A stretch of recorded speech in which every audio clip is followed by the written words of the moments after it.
Well, I find lifelong learning is important because it keeps you alert, it keeps you alive, it keeps you exploring new horizons, keeps you making new friends, and getting ideas for, if you're interested in travel, where you might want to travel or how you might want to do it.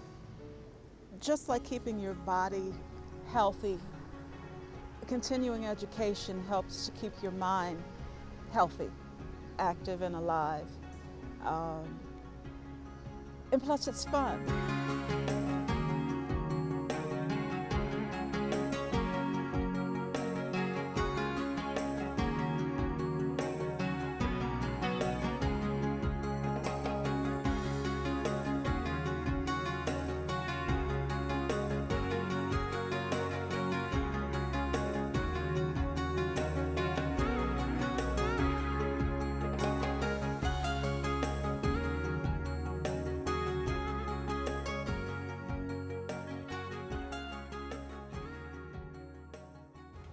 Hello, I'm Ann Hall.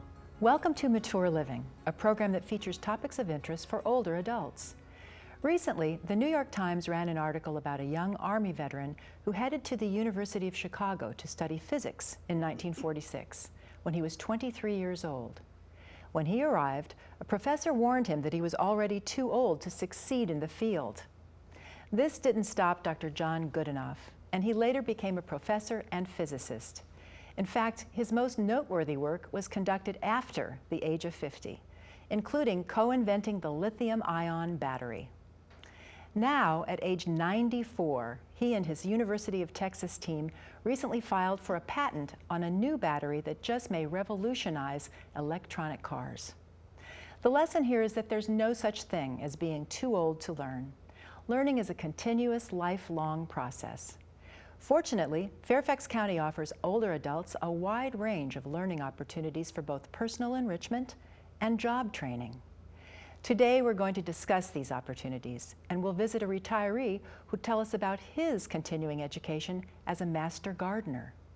With me for the first part of today's show are two representatives from learning programs specifically designed for older adults. Jennifer DeSano, the Executive Director of the Osher Lifelong Learning Institute at George Mason University, better known as OLLI GMU. Joining her is Michelle Scott, Executive Director of the Shepherd Center of Oakton-Vienna. Welcome to both of you. First, I'd like each of you to tell us about your programs and a little bit about their history. Let's start with you, Jennifer. What is OLLI GMU and how did it come about? Well, the Osher Lifelong Learning Program at George Mason University began actually in 1991 as a learning in retirement program, and it really was developed as a program that began in the Fairfax County Area Agency on Aging as a way to find out what was going on in other areas of the country to support retirement and having programs that were available to retirees. And Catherine Brooks was the chairperson of the commission that went investigating what programs were available to retirees around the country. And she found several, one in Maine, one in New York, and one at American University. And it was a lifelong learning program that was attached to the university, and she thought to model that here in Fairfax. And she worked with Ken Plum, Lillian Sparrow, and Ms. Fox to put together this program. They sat around the kitchen table and they hashed out a plan, and they put an ad in the Golden Gazette, and then they had 100 members to begin with in 1991. And from that, we're 26 years later, we have 1,200 members now in the organization. We have 3 campuses and over 500 program offerings a year. Isn't that amazing? And Michelle, you have a similar story to tell with Shepherd Centers. There are Shepherd Centers throughout Fairfax County. Could you tell us what these are and what programs you offer? Yes.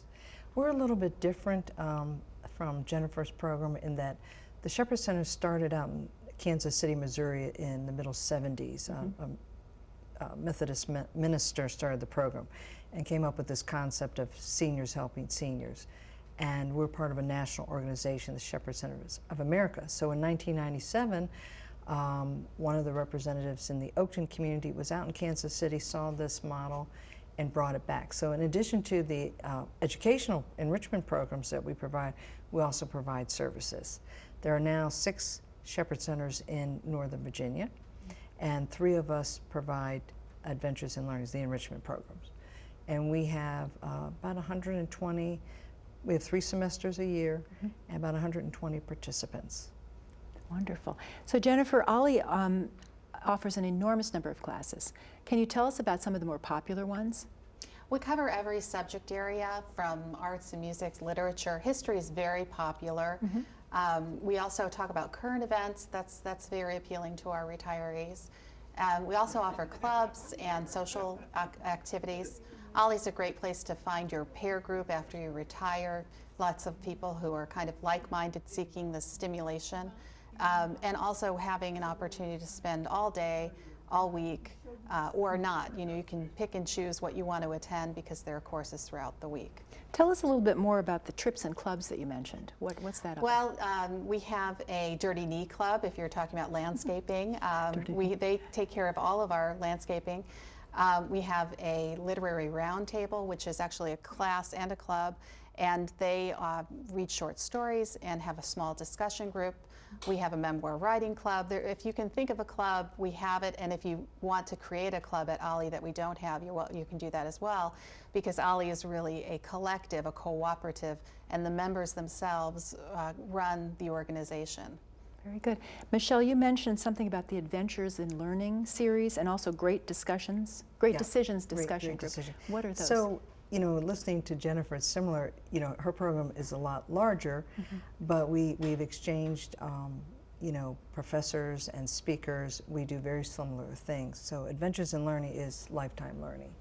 And so we have a health series. In fact, today we just started a mobility and fitness class, helping with balance. It was full. That's a concern for seniors, you know, keeping track, you know, keeping your balance correct. One of our most popular topics is the world affairs. Because a lot of our members have either been in the Foreign Service, the CIA, the military, and what's going on currently in the world is very interesting to them. They want to keep engaged. They have a wonderful peer group. You know, it's definitely a social club. Michelle, I know that every Shepherd Center is a little bit different. Can you tell us which centers offer some form of learning programming? Oakton-Vienna, Fairfax, and Annandale, Springfield. Finally, I'm curious to find out what your own personal thoughts are about the benefits of continuous learning, especially with seniors. Oh, I see it every day. I've been working at the Osher Lifelong Learning Institute for about 4 years now. And people really live for the program, and they thrive in the program, and they're resilient because of the program, because they have this community.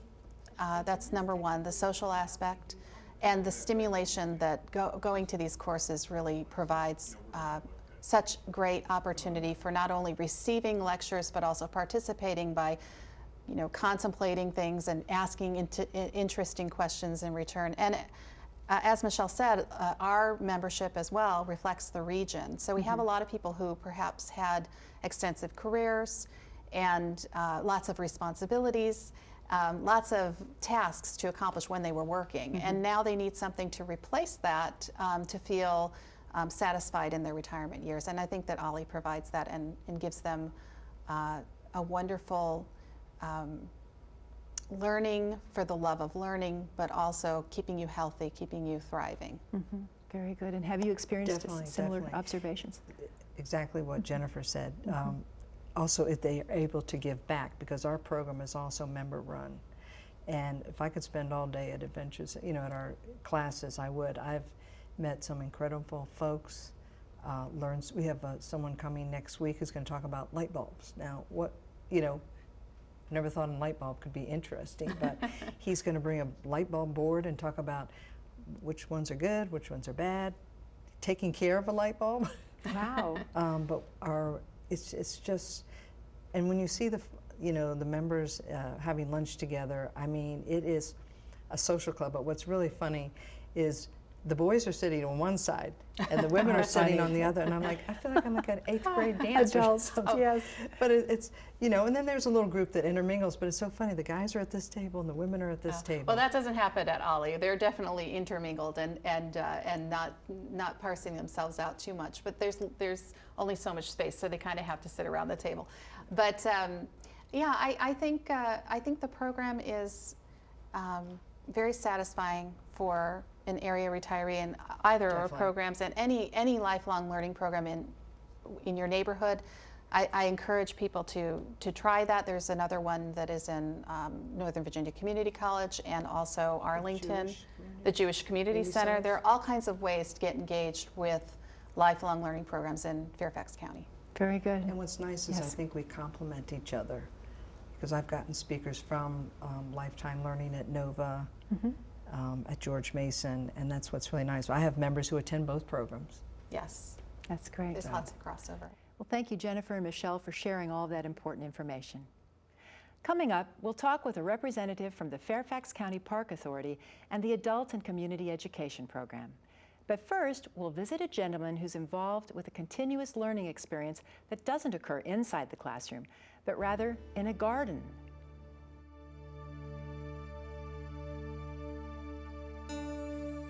I think people smarter than I have done extensive studies which prove that continuing the stimulation, the cognitive qualities, just the general interest and the fun of it all, I think makes continuing learning all worthwhile. And you know, it's like as you said, how do you define continuing learning? It's so many different forms, you know, so whether it's your self-directed research, whether it's social outlets, you know, where you meet to exchange ideas, or even in a formal classroom setting. So I think that, you know, it all combines, I think, to keep you sharp, to give you a purpose. I grew up in a gardening family, and so that was always a job to do. I mean, I can remember being out with my grandmother, my baba, you know, back when I was maybe 5 years old,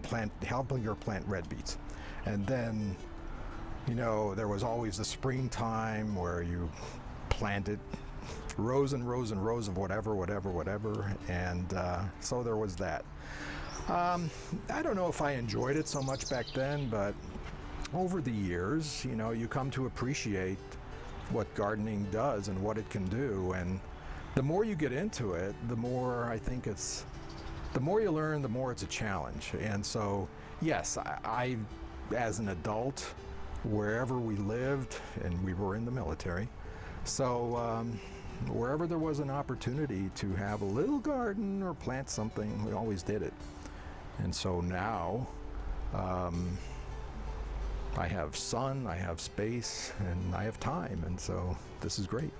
I didn't really know anything about Master Gardeners until I came across a plant clinic at one of the farmers markets where the Fairfax County Master Gardeners were manning a booth, providing gardening advice. And, you know, so I asked about it and was interested in what I learned, took some brochures home, did some research, and thought this is something that maybe I think I could spend some time doing, and I saw only goodness in it. And so that was about 3 years ago. Now, I still had some time left. I didn't jump right into it. I waited about a year until I was within a year of retiring, then went to the orientation, registered, and began classes during the final part of my retirement. And so now I'm in the second year. For the first 3 years,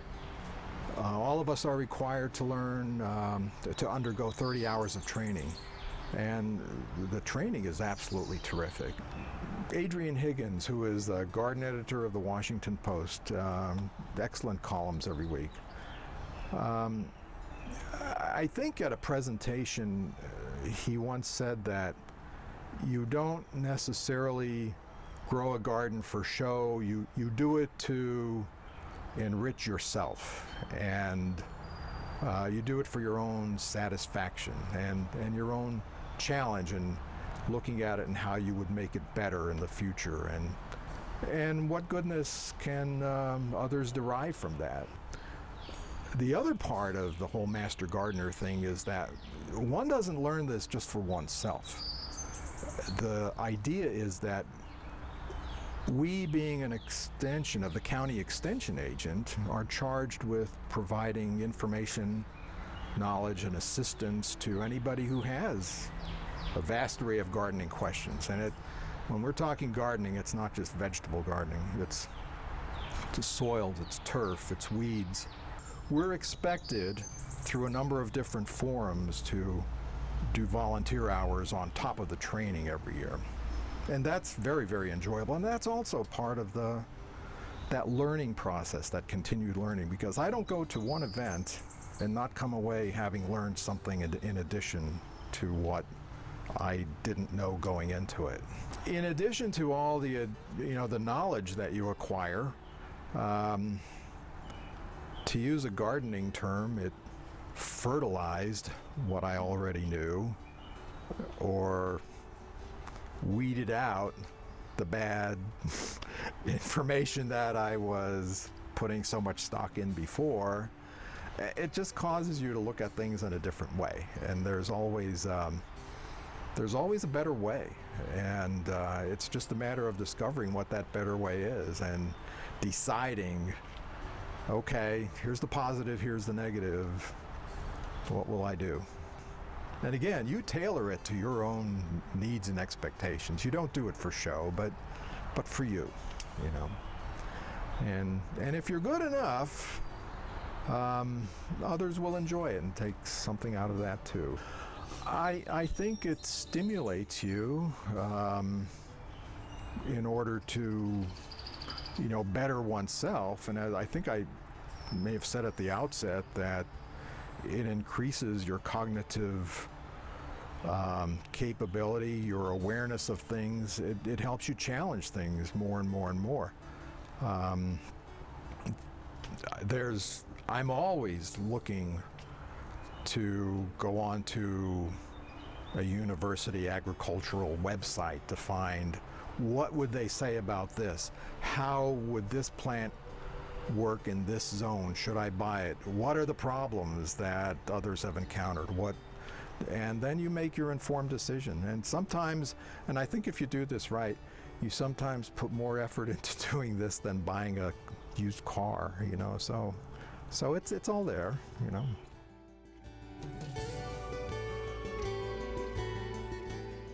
Welcome back. In the first part of today's show, we talked about learning opportunities at the Osher Lifelong Learning Institute and the Shepherd Centers. Our next guests will discuss continuous learning opportunities that are sponsored by the county's Park Authority and the Fairfax County Public Schools. Barbara Nugent is a division director with the Fairfax County Park Authority. Joining her are Karen Stevens, a program specialist, and David Kidas, a program specialist and culinary instructor, both with the Adult and Community Education Program. Welcome, all of you. Barbara, let's start with you. Tell us about the types of programs that you offer that are popular with older adults. Within the Fairfax County Park Authority, we offer over 12,000 programs a year. And of those 12,000 programs that we offer, more than 20–30% of those programs are really geared for older adults. Those activities range from everything from walking and hiking, to swimming, to water exercise, to gardening, to volunteering, to trips and tours, you name it, and we have it to be able to provide the residents of Fairfax County. Isn't that great? So how many sessions do you offer each year, and where are the classes held? We have 4 distinct sessions, just like the seasons, and they're offered throughout Fairfax County. We have 9 recreation centers. We have 3 lakefront parks. We have a number of nature centers. We have a number of historic sites and properties. So across Fairfax County, you can literally have, steps from your door, the opportunity to enjoy yourself in a Fairfax County park. That's wonderful. So what's the best way for our viewers to find out about the courses and the activities and register for some of these? sessions? There's a couple of really good ways. The first one is a program that we began about a year ago. We worked with our internal staff, and we developed something called a 50-plus portal. So if you were to go to the Fairfax County Park Authority webpage and type in 50-plus portal, you could find all the offerings that we have that are most popular for those individuals aged 50 and above. Two other mechanisms: you can call our office and we will send to you at no charge a subscription of Park Takes magazine, which comes out 4 times a year. And then the final way is to actually go and type online and ask for a Park Takes online magazine to be sent to you in an online version rather than having a paper copy as well. So you've got 3 great ways to look at all the opportunities in Fairfax County. I see. Thank you. You're welcome. So Karen and Devaki, I understand that the adult community education program divides its curriculum into enrichment and job training categories. So could you tell us a little bit more about the enrichment and maybe share a few examples with us? You know, at FCPS ACE, we really do have a goal to enrich the lives at every level.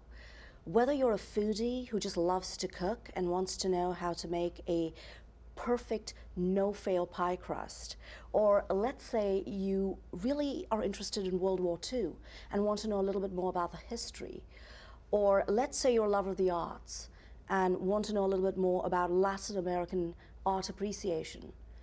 Even if you're a year or 3 away from retirement, we have a class called Getting Ready to Retire. So we really do have an array of classes that are fun and innovative and knowledgeable that you can take with fellow members of the community. Let me add to that list, if I may. Yes. For those that have more of an interest in social media, we have a brand new Facebook for Baby Boomers class, which is really becoming very popular. We have a variety of CPR classes, which are really ideal for new grandparents. And our Alzheimer's series is also gaining a lot of traction, as older adults are often finding themselves in caregiving roles. For the DIY crowd, we have kitchen design and bath redesign. So really, one of our goals at ACE is to offer classes that meet a variety of interests of those in our community. And it sounds like you're doing it. So what can you tell us about the job training programs, Karen, and which ones are popular with the older adults? So our health and medical programs, our business and IT programs, and some of our trades and apprenticeship classes, those are all geared toward job training. We are actually seeing a really steady increase in the number of baby boomers and older adults taking these types of classes. Many of our students have retired and aren't quite ready to hang up their hat, so to speak. So they're looking for other opportunities in a second career, sometimes following up with what they've done for their first career, other times looking for something completely different. Our programs such as small business management, nonprofit organization, or medical coding and billing are really gaining traction with our older audience. We also are always on the lookout for new instructors to come and teach for us, and we have found that those who have expertise in certain subject matters really are a great addition to our teaching pool, and so we're always on the lookout for those who are wanting to expand their repertoire by doing some teaching in their older years.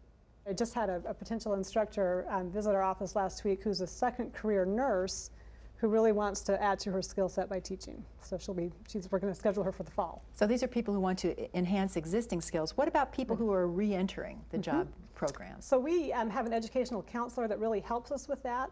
Her main function is to help interested students navigate their personal interests with class requirements and programs that will fit those interests.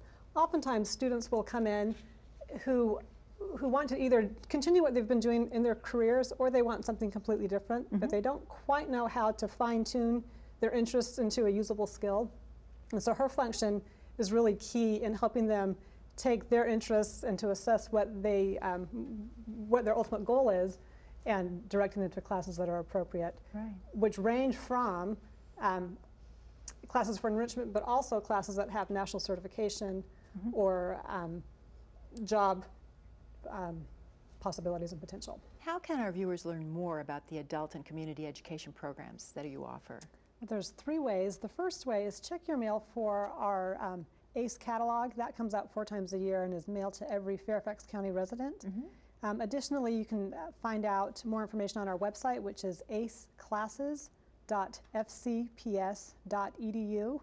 And the third way is by calling our registration desk at 703-658-1201, and they can direct you to the appropriate program specialists. Let me also mention that although our classes are open to anyone, anywhere, Fairfax County residents who are over 62 years of age are eligible to receive a 25% discount on tuition on many of our classes. Wow, that's great.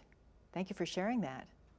So do you have any success stories that you'd like to share with us? Actually, we do. She's actually an instructor of ours. However, she started as an ACE student. She was a single mom and was trying to find a way to provide for her family, and so she worked with our education counselor and took our medical assistant program. She really enjoyed that and really enjoyed the education part of it as much as anything. So from there, she went and got her bachelor's degree. From there, she ended up getting her master's in human resources and was connecting with our education counselor to kind of keep her up to date on her progress. And we found out about it and we said, "You have done such a great thing. How would you like to come teach for us now?" She was thrilled, and it really has, it is a full circle, and it really is what we hope everybody gets as positive an experience as that. And Barbara, have you had any similar experiences? We've had lots of similar experiences in terms of folks who took lessons, swim lessons, when they were 6 or 7 or 8 years old, who are giving back as coaches in Special Olympics, and who also now are participating in Senior Olympics, and then they're coming back to us as adaptive and aquatic instructors, so we have the opportunity to go full circle as well. Wonderful. Devaki, how do you think continuous learning benefits older adults? You know, that's a great question. All of the medical research now points to the need for us to stay mentally active throughout our lives. And if you think about it, learning is a key component. One of the benefits of language learning is well documented. And at FCPS ACE, we really do have a wide variety of foreign language or world language classes we offer at really affordable prices. But when you think about it, it's not just for mental health that we should learn a language. It's really a gateway. You learn a language, you learn about the food, you learn about the customs, the culture. You travel, all kinds of doors open. But you know, there's another benefit to taking an ACE class or being with FCPS ACE that I'd like to bring forth, and that is social interaction. You know, when I first came to the city, I didn't know a soul. And the ACE catalog arrived in the mail, and my husband gets it. And for weeks at dinner, he'd flip through and he'd say, "You know, you really need to reach out to ACE." And well, I finally did. And as they say, the rest is history. Because ACE afforded me the opportunity to take what I love, my knowledge and passion for the culinary arts, and really share it. But you know, every weekend being in a classroom with really wonderful members of the community, I'm really happy to say a lot of great friendships started there. So whether it's personal growth or professional growth, I think at FCPS ACE we truly are your partners in lifelong learning. Well, Barbara, Karen, and Devaki, thank you so much for joining us today and sharing with us all of this wonderful information that will help us no matter how old we are or where learning occurs. Learning is important. And thank you, our viewing audience, for watching this edition of Mature Living. I'm Ann Hall. We'll see you next time.